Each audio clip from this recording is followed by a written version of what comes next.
Movie के start होते ही हमें कुछ साल पहले का टाइम दिखाया जाता है, जहाँ पर कुछ वर्कर्स एक माइन में काम कर रहे होते हैं। उन पर नजर रखने के लिए एक डॉक्टर भी वहाँ पर होता है, जिसे एक आदमी बताता है कि काम के दौरान वर्कर्स को यहाँ पर कुछ रेडिएशंस यानी शुआएं महसूस हुई और उन्हें लगा कि शायद यहाँ पर यूरेनियम है और वो बहुत खुश हो गए। उन्होंने बड़ी बड़ी मशीनरीज यहाँ पर मंगवा ली और काम शुरू कर दिया कि देखते ही देखते काम के दौरान वो जमीन अंदर घुसने लगती है, यानी एक गार में जाने लगती है। तो डॉक्टर अपनी टीम को लेकर उस केव के अंदर जाते हैं, यानी जमीन के नीचे। तो वहाँ पर उन्हें एक बहुत बड़े जानवर का स्केलेटन मिलता है, यानी ढांचा। जब डॉक्टर उस पर गौर करते हैं तो उन्हें पता चलता है कि ये कोई स्केलेटन नहीं है, बल्कि वाकई में एक बहुत बड़ा जानवर है जो यहाँ पर सो रहा था और रोशनी पड़ने पर ये जिंदा हो गया था। और फिर हमें ये दिखाया गया कि वो जानवर केव से निकलकर समंदर की तरफ चला गया था। दूसरी तरफ जापान में हमें एक साइंटिस्ट दिखाया जाता है जो कि फोन पर किसी से बात कर रहा था कि जिस जगह से वो जानवर निकला था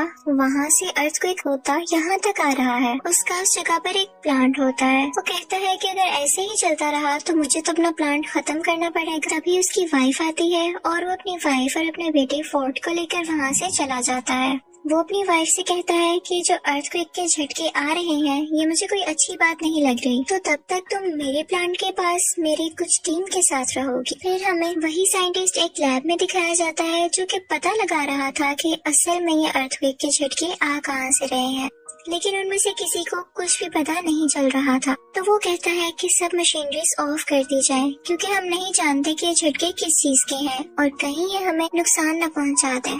इसी के साथ वहाँ पर फिर से अर्थक्वेक आने लगता है और साइंटिस्ट की वाइफ भी वहाँ पर आ जाती है। वो वहाँ से भागने लगती है और चैम्बर में ब्लास्ट होने की वजह से एक पॉइजनस गैस यानी जहरीली गैस उसकी तरफ बढ़ने लगती है। साइंटिस्ट अपनी वाइफ को बचाने के लिए आगे बढ़ता है, लेकिन तब तक बहुत देर हो चुकी थी और गैस पूरी तरह से उस कैबिन में फैलने लगी थी। तो उसकी वाइफ उससे कहती है कि दरवाजा बंद कर दो, इससे पहले कि गैस यहाँ तक पहुँच जाए।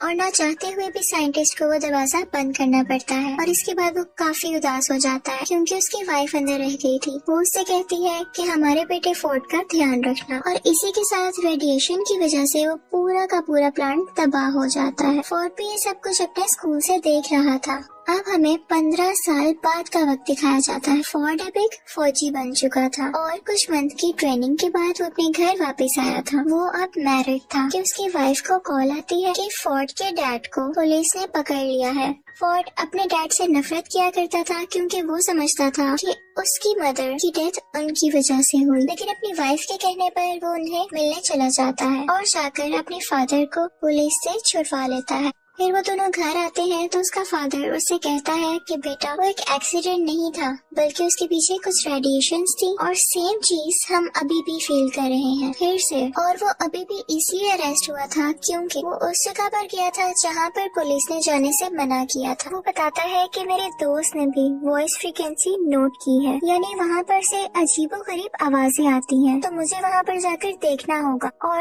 ये साबित करना होगा कि उस रोज प्लांट पर जो ब्लास्ट वो कोई एक्सीडेंट नहीं था। तो फिर फोर्ड भी अपने फादर के साथ वहाँ पर जाता है। अब वो लोग नोट करते हैं कि वहाँ पर कोई जहरीली गैस या रेडिएशन नहीं थी। वहाँ पर पुलिस फिर से आ जाती है और उन दोनों को पकड़कर अपने साथ ले जाती है और वहाँ पर वही डॉक्टर जो मूवी के स्टार्टिंग सीन में दिखाया गया था वो भी होता है। वो सब साइंटिस्ट से पूछते हैं कि आखिर तुम बार बार उस जगह पर क्यों जाते हो, तो वो सब कुछ बताने लगता है जो वो करना चाहता था। डॉक्टर ये सुनकर बहुत हैरान होता है क्योंकि इतनी सारी इन्फॉर्मेशन तो उसे भी नहीं पता थी।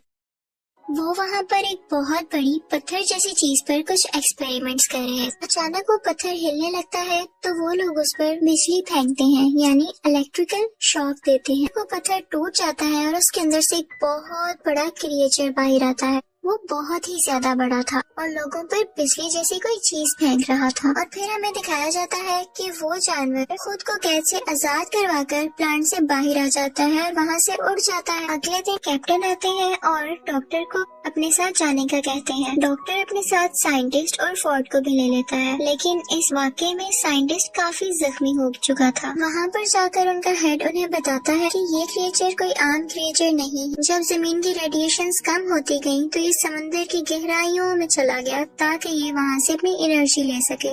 वो बताते हैं कि हमारी कंपनी को भी उसे ढूंढने के लिए बनाया गया था। वो आज तक नहीं मरा और उसका नाम गॉडजिला था। और ये वही जानवर था जिसे लोग अर्थक्वेक समझ रहे थे, और वो चलता चलता यहाँ जापान के एक प्लांट में आ गया, क्योंकि उसे कोई ऐसी जगह चाहिए थी जहाँ से वो बहुत सारी एनर्जी एक साथ ले पाता। इसी के साथ हमें दिखाते हैं कि साइंटिस्ट की वहाँ पर डेथ हो जाती है और वो सब लोग काफी परेशान हो जाते हैं कि आज तो ये मरे हैं, कल को कोई और भी मर सकता है। अचानक वहाँ पर हेड को कॉल आती है कि एक समंदर से अजीबोगरीब रेडिएशंस आ रही हैं और उन्हें पता चलता है कि वो क्रिएचर वहीं पर मौजूद है और वो वहाँ पर न्यूक्लियर बॉम्ब खा रहा था क्योंकि उसे एनर्जी चाहिए थी। लेकिन इसके साथ साथ उन्हें वहाँ पर किसी और चीज के भी सिग्नल्स मिल रहे थे। वहाँ पर कुछ लोग भेजे गए थे जो देखते हैं कि समंदर से एक बहुत बड़ा जानवर बाहर आ रहा है। वो दरअसल वही खतरनाक क्रिएचर था जो कि अब शहर में आ चुका और सब लोग उससे बहुत ज्यादा डर रहे थे। और उसी के साथ हमें गॉडजिला दिखाया जाता है जो कि गुस्से से चला रहा था। अगले दिन टीवी पर न्यूज आती है कि वो क्रिएचर गॉडजिला से बचकर भाग गया। अब वो खतरनाक क्रिएचर समंदर में जाकर और भी जानवरों को अपने साथ मिला रहा। डॉक्टर की टीम मेंबर कहती है कि बहुत टाइम पहले हमें 2 अंडे मिले थे। एक अंडे में से एक जानवर निकलकर जापान के उसी प्लांट पर चला गया था और हम नहीं जानते कि दूसरे अंडे का क्या हुआ। उसे एक जगह पर सेफली रखवा दिया गया था। जब कुछ लोगों को वहाँ पर देखने के लिए भेजा जाता है तो वो लोग देखते हैं कि अंडे में से वो जानवर निकलकर कहीं जा चुका है। पता चलता है कि ये दूसरा अंडा उसी खतरनाक क्रिएचर का था और वो उसमें से निकलकर किसी और शहर में जाकर तबाहियां मचा रहा था। इन दोनों को पुलिस ढूंढने लगती है।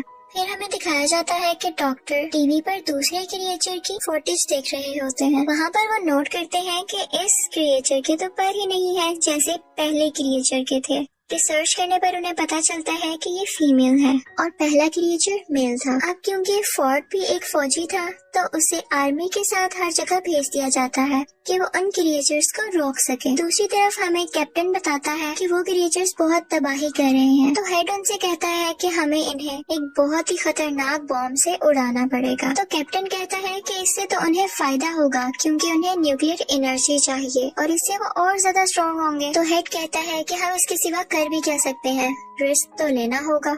वो दोनों क्रिएचर्स अपनी एनर्जी रिस्टोर करने के लिए यानी रेडिएशंस को खुद में फिल करने के लिए एक समंदर में जा रहे थे क्योंकि समंदर की गहराई से उन्हें बहुत सारी रेडिएशंस मिली और गॉडजिला दूसरी तरफ उन्हें मारने के लिए आ रहा था। तो ये सब लोग भी उसी समंदर की तरफ बढ़ते हैं और वो न्यूक्लियर बॉम्ब भी अपने साथ रख लेते हैं। फोर्ड भी इन पर नजर रखे हुए था। वो बॉम्ब उन्होंने एक बोट पर रखा हुआ था। मेल क्रिएचर आकर उस बोट पर अटैक कर देता है और वो न्यूक्लियर बॉम्ब उठाकर वहाँ से चला जाता है। अब वो दोनों क्रिएचर्स उस बॉम्ब को लेकर वहाँ से दूर चले गए थे क्योंकि उन्हें वो चीज मिल गई थी जिससे उन्हें बहुत सारी एनर्जी मिलने वाली थी। आर्मी का और हेड का ये प्लान अब पूरी तरह जाया हो चुका था। वो लोग सोचते हैं कि हमसे तो कुछ भी नहीं हो पाएगा तो शायद गॉडजिला हम सबकी जान बचा ले। फिर हमें दिखाया जाता है कि वो क्रिएचर्स शहर में बहुत तबाही मचा रहे थे, लेकिन लकीली गॉडजिला भी वहाँ पर आ जाता है और आर्मी भी वहीं पर थी। फिर हमें दिखाया जाता है कि गॉडजिला इस क्रिएचर के सामने आ जाता है और ये लोग लड़ने लगते हैं। ये बहुत ही बड़े थे और लड़ते लड़ते बहुत चीजें डिस्ट्रॉय कर रहे थे, तो सब लोग पीछे हट जाते हैं। यहाँ पर अभी सिर्फ मेल क्रिएचर ही मौजूद था, तो गॉडजिला उससे आसानी से लड़ पा रहा था और वो उसे मारने ही वाला होता है कि पीछे से फीमेल क्रिएचर आकर उस पर अटैक कर देती है और अब गॉडजिला इन दोनों से अकेला लड़ रहा था। यहाँ पर गॉडजिला के लिए उन दोनों को मारना काफी मुश्किल हो रहा था। दूसरी तरफ हमें दिखाया जाता है कि आर्मी को अंडरग्राउंड यानी जमीन के नीचे एक घोंसले में बहुत से अंडे मिलते हैं जो कि फीमेल क्रिएचर ने दिए थे और गॉडजिला के लिए उनको हराना काफी मुश्किल हो जाता। आर्मी वहाँ पर एक बॉम्ब पर टाइमर लगाकर बाहर आ जाती है और जल्द ही वो बॉम्ब ब्लास्ट हो जाता है और सब के सब अंडे उसमें हट जाते हैं। जब मेल और फीमेल दोनों क्रिएचर ये देखते हैं तो उन्हें अपने अंडों की फिक्र होने लगती है और वो दोनों गॉडजिला को छोड़कर उस तरफ भागते हैं। अब उस धमाके से गॉडजिला को ये फायदा हुआ कि उस धमाके की रेडिएशंस गॉडजिला में एनर्जी की तरह जाने लगी और उसने वही एनर्जी यूज कर अपने मुंह से उन दोनों क्रिएचर्स पर फेंकी और अब गॉडजिला काफी स्ट्रॉन्ग हो चुका था और वो दोनों क्रिएचर्स से पूरी ताकत से लड़ रहा था। और यहाँ पर गॉडजिला मेल क्रिएचर को मार देता है। तो ये देखते हुए फीमेल क्रिएचर को काफी गुस्सा आता है और उसे इस बात का भी गुस्सा था कि आर्मी ने उसके अंडों को मार दिया। तो वो फोर्ट की तरफ बढ़ती है, लेकिन गॉडजिला उसे पीछे से आकर पकड़ता है और उसका मुंह खोलकर अपने मुंह से सारी की सारी रेडिएशंस उसके अंदर डाल देता है, जिसकी वजह से उसे बहुत पेन होने लगती है और वो मर जाती है। फोर्ट भी यहाँ पर काफी जख्मी हो चुका था, लेकिन आर्मी उसे ठीक करने के लिए वहाँ से ले जाती। अगले दिन हमें गॉडजिला दिखाया जाता है। लोग समझ रहे थे कि वो मर चुका है, लेकिन वो थक चुका था और अपनी आंखें बंद कर लेटा हुआ था कि अचानक वो उठता है और वापस समुद्र में जाने के लिए चलने लगता है। वो इनफैक्ट यहाँ पर किसी को कोई नुकसान नहीं पहुँचाने आया था। उसकी दुश्मनी तो बस उन खतरनाक क्रिएचर्स से थी, और अब जैसा कि उसने उनको मार दिया तो वो वापस समुद्र में चला जाता है। और अब दिखाया जाता है कि फोर्ड भी अपनी बीवी और बेटे के पास चला गया था और सब कुछ यहाँ पर ठीक हो जाता है। इसी के साथ मूवी भी एंड होती है। Thank you for watching.